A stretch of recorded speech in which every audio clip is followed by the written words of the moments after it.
Good evening or good morning, good afternoon, everyone.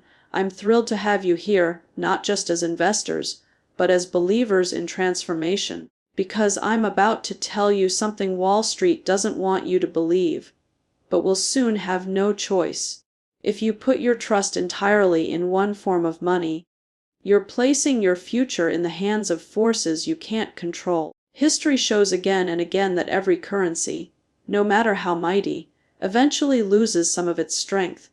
Governments print more of it, economies change, and confidence shifts. The people who suffer most are those who believed their paper savings were immune to time and policy. Real wealth isn't what the government says a dollar is worth, it's what that dollar can buy when the world changes around you. The idea of safety in one currency is comfortable, but comfort can be costly. A lifetime of work should not be stored in something that can be diluted overnight. When a government runs large deficits or when inflation creeps in, the purchasing power of that single currency weakens quietly. It doesn't announce itself with a headline. It happens inch by inch. The coffee that cost $1 last year now costs $2.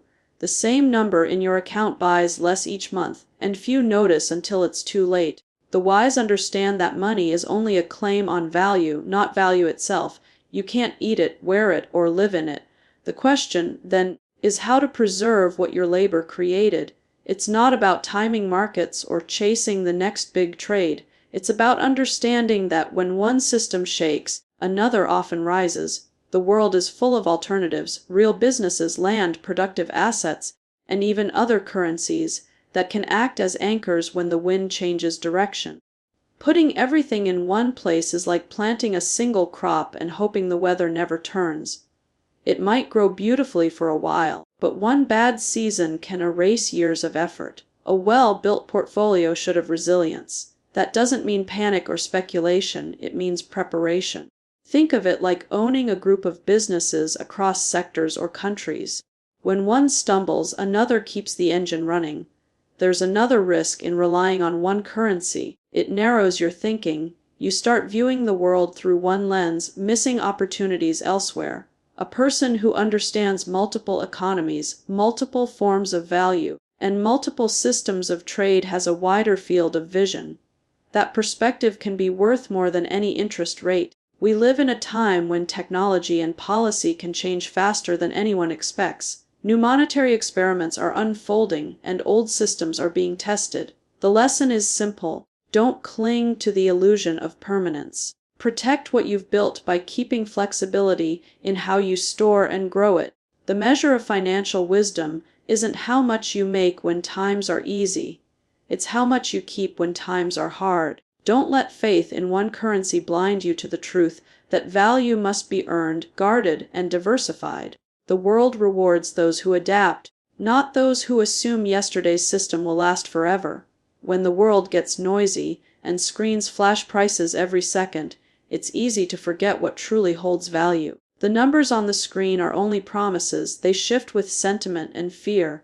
But real things, productive assets, land, businesses, things that make and move the world forward, don't vanish with a market swing. They have substance. They work for you quietly, whether you're watching or not. Owning something real gives you a sense of calm that paper wealth never can. It's like having a farm that produces crops year after year. You can wake up in the morning knowing that value is being created while you sleep. A good business keeps serving customers.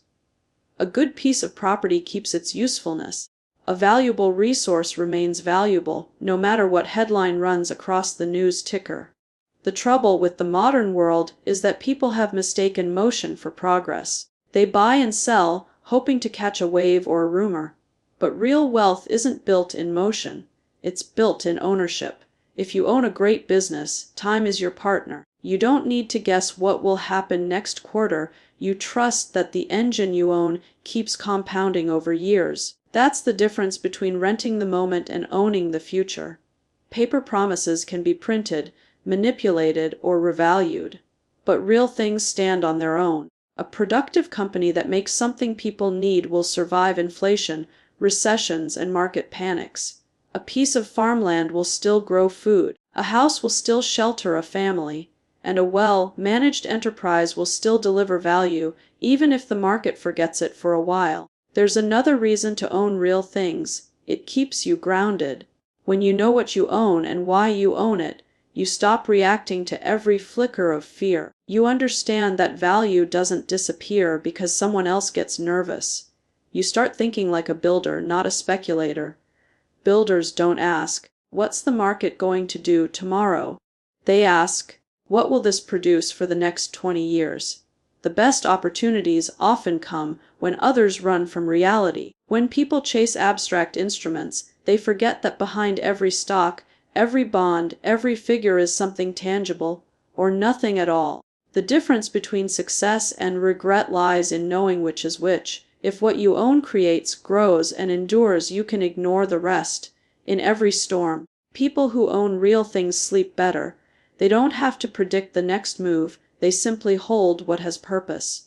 Wealth built on solid ground weathers every cycle. It's not about collecting more, it's about holding what lasts. Because when the noise fades, and the crowd moves on to the next illusion, the owners of real things are still standing. They may not talk the loudest, but they always end up with the most. The world has a way of humbling anyone who thinks they can predict it. Just when things look certain, something unexpected shows up. A new technology, a policy shift, a war, a panic. Nobody gets every decision right, and that's why spreading your risk isn't just strategy, it's survival. Diversification isn't about fear, it's about respect for the unknown.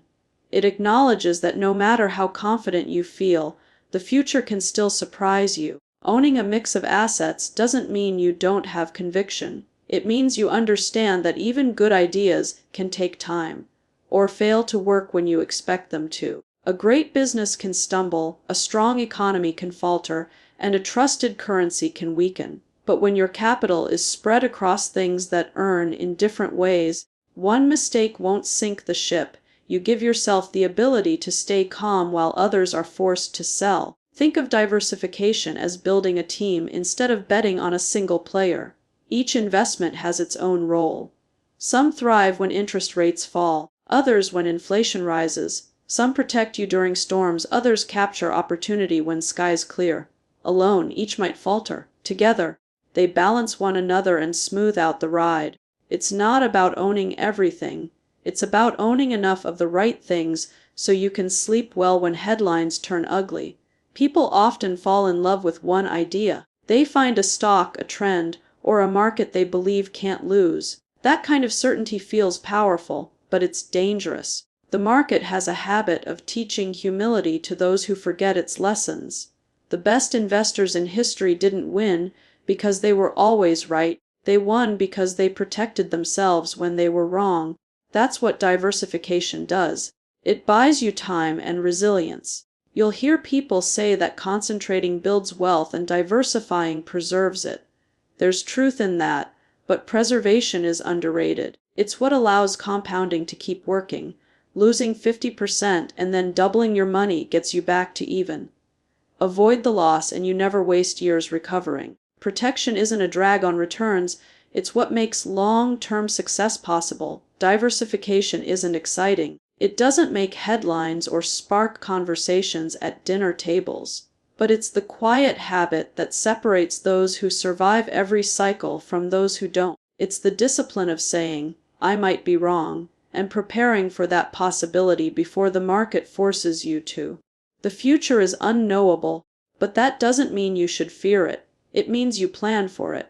When your wealth is spread across strong, productive assets, different industries, countries, and currencies, you build a cushion between your life and uncertainty, and that cushion gives you the one thing money alone can't buy: peace of mind. In the end, that's the greatest return of all. The market has a rhythm, just like the seasons. It rises, it falls, it rests, and it renews. Yet most people only see the moment they're in.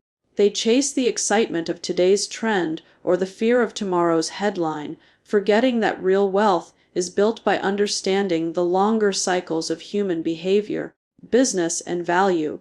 The economy is not a straight line, it's a pendulum. And if you learn to see those swings, you'll stop reacting and start positioning. Every boom plants the seeds of its own bust. When optimism runs wild, people borrow too much, spend too much, and assume good times will never end. Then the inevitable correction arrives, clearing out the excess. That's not a failure of the system. It's how balance is restored. On the other side of pain comes opportunity for those patient enough to wait. History has shown that patience, not prediction, pays the highest dividends. Thinking long-term means focusing on what endures when the noise fades, businesses that produce real value, leadership that allocates capital wisely, and industries solving essential problems. These survive every cycle. The names and numbers may change, but the pattern doesn't. A good company bought at a fair price will reward you more than a perfect trade made on impulse. The world's best investors aren't the ones who can call the next quarter. They're the ones who can sit through the next decade. There will always be moments when it feels like the world is ending. Markets will drop 30%, headlines will scream crisis, and everyone will swear this time is different. It never is. The tools, technologies, and players may evolve, but human emotion remains the same. Greed, fear, hope, and impatience drive cycles far more than data does. If you can stay calm when others panic, you'll find yourself buying what everyone will later wish they had.